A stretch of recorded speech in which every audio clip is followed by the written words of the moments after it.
I think it's time to go to the following question. Natural cycles for IVF or mild stimulation. And in fact, the question is, what do you want exactly? Best pregnancy rate and acceptable complication rate, or no complication with acceptable pregnancy rate? I think, René, it was a question. No, I'm sorry, I answered could we have because the I come in question? late. Okay. You should move the You should Natural move cycle, to the good question, the right one. Move, please. Next one to the question. That's right. Sorry, previous. Okay, perfect. So I think that, as I said this morning, there is a medical indication for natural cycle. It can be a choice for everybody, but I think there is medical indication. For instance, when you have a patient who have a cancer and you want to make a oocyte recovery, you don't want to stimulate them, or in poor responder, I think that it is an option to propose a natural cycle because you get the same result with a very low inconvenience. So I think that there is an indication for that. For the mild stimulation, I don't think that we're going back to the discussion of 2 hours this morning because it's something different. It was a question. Who wants to answer or who wants to speak?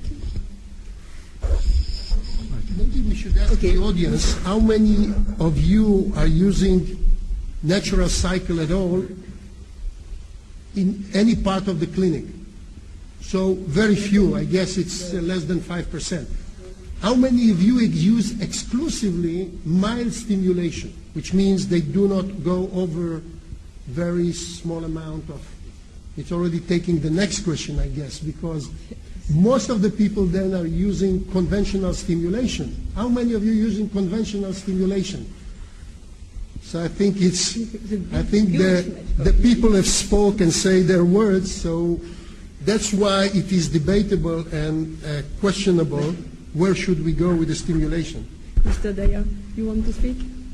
The concept of the pure natural cycle seemed to have some merit initially, but when you look at the evidence, we're still struggling with low rates of success, but the cost from the laboratory is still quite high.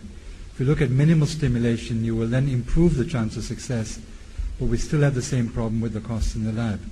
And when you look at it from a cost perspective, and I have to keep coming back to this issue of cost because that's what it boils down for patients, most women are willing to fork out the money for a conventional stimulation because you get not only an opportunity in a fresh cycle, but you also have frozen embryos that you could use later on. In a minimal stimulation situation, that doesn't occur to the same level of efficiency. So unless we can bring down the costs of the laboratory, I think that the issue of the minimal stimulation or the true natural cycle is still one of debate.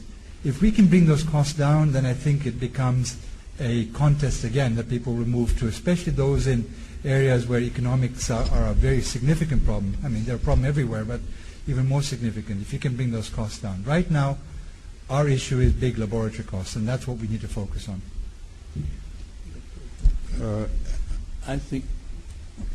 I think you always have to find a compromise with your patient, and you have to see the risk and the benefit.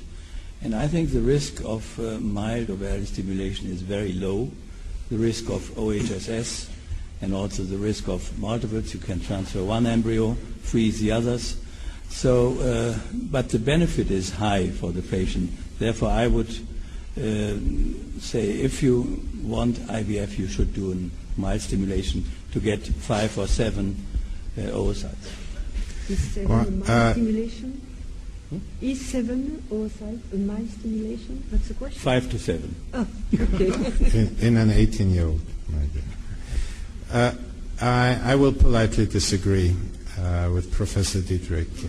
And I don't want to preempt my talk on Sunday, but I think what Professor Daya said is absolutely correct on the cost front. But I also think that the issue is really an even larger one that affects our specialty in a much wider sense. And I think the issue can be framed in a simple question, and that question is, are our patients entitled to maximum IVF pregnancy rates? If you believe that the answer to that is affirmative, that our patients are entitled to maximal pregnancy rates, then I think it is time for us to do exactly that. Give them maximum pregnancy rates. And if we have ideas such as mild stimulation or natural stimulation or PGS to improve outcomes or whatever the grand idea of the moment may be, then those should be done as investigational studies with full informed consent, because patients want nothing more when they come to us than to get pregnant quickly. Okay, if I understand, all of us, we want the best pregnancy rate. So next one for you. Well, the next question would be,